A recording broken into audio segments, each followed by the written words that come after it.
पौराणिक कथा में ये कथा मिलती है। एक बार पार्वती माता जी गंगा जी में नहाने गए और गणेश भगवान जी से कह के गई, देखो कोई भी आएगा उसको घर में तुम प्रवेश मत करने देना।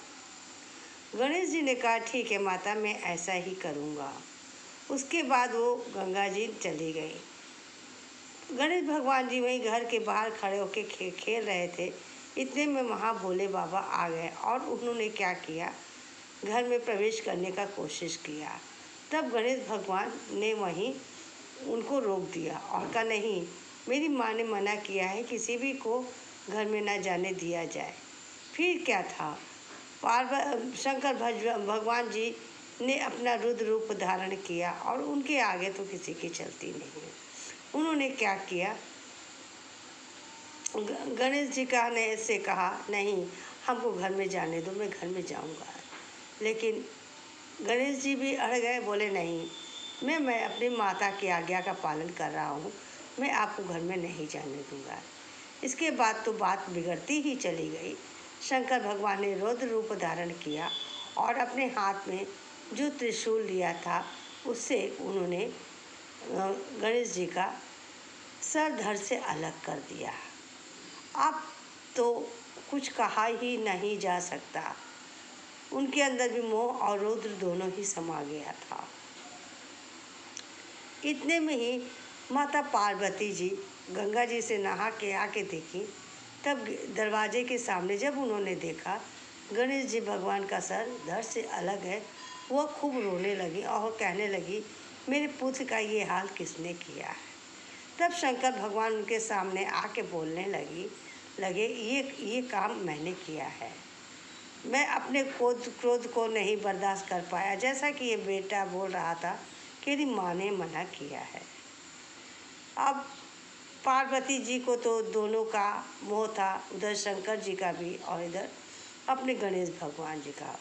फिर वो शंकर जी से कहने लगी, मैं कुछ भी नहीं जानता, आप मेरे बेटे को वापस ला के दिए। तब शंकर भगवान देवताओं के से बोले, अब क्या किया जाए। नारद जी ने कहा, अब इसका तो कोई ना कोई विकल्प खोजना होगा। पूरे ब्रह्मांड में त्राही त्राही मच गई। तब सभी देवता मिलकर के आपस में निष्कर्ष निकाले, कुछ ना कुछ तो उपाय करना ही होगा। चलिए, रास्ते में जंगल में जो ही पहला जानवर मिलेगा उसका हम धड़ काट करके गणेश जी के अंग पे लगाएं। उधर से एक हाथी जा रहा था, शायद वो ऐरावत ही हाथी रहा होगा। तब भगवान ने क्या किया, उसको वाण से मार करके उसके धड़ को सर से अलग करके और उसका सर ही ला करके गणेश जी के धड़ में जोड़ दिया और फिर उनके अंदर प्राण प्रतिष्ठा कर दी। तब माँ ने कहा, ये आपने क्या कर दिया, मेरे पुत्र का तो रूप ही बिगड़ गया। कह, नहीं, मानता हूँ, लेकिन इसके अलावा मेरे पास कोई विकल्प नहीं था। रास्ते में जो भी जानवर दिखा उसका मैं सर धड़ से अलग करके सर ला के स्थापित कर दिया। लेकिन मैं, देवता और शंकर जी बोले, लेकिन मैं वचन देता हूँ, सबसे पहले कोई भी पूजा संपन्न की जाएगी तो सबसे पहले गणेश भगवान की ही पूजा की जाएगी। जब तक गणेश भगवान की पूजा नहीं की जाएगी, किसी भी देवता का पूजा का वो नहीं प्राप्त होगा, एक जो सिद्धि प्राप्त होती है। गणेश जी का पूजा करने के बाद ही किसी पूजा का पूरा फल प्राप्त होगा।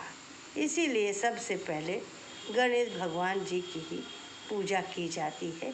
उसके बाद उनका आह्वान करने के बाद दूसरे भगवान की पूजा की जाती है। ये रही संपूर्ण गणेश भगवान की कहानी, कैसे उनको हाथी का रूप दे दिया गया। तब पार्वती बोली, ठीक है, जैसी आपकी इच्छा। सब देवतागण बाजा बजाने लगे, नृत्य करने लगे, हर उल्लास से फिर अपने इंद्रलोक को चले गए।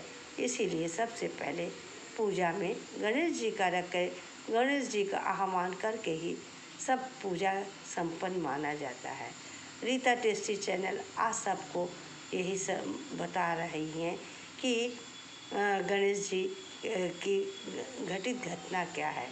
अगर मेरा ये आपको कथा पसंद आए तो मेरे इस वीडियो को लाइक करिएगा, शेयर करिएगा और जिन बंधुगण ने सब्सक्राइब नहीं किया है उसको सब्सक्राइब मेरे चैनल को सब्सक्राइब कर लीजिएगा।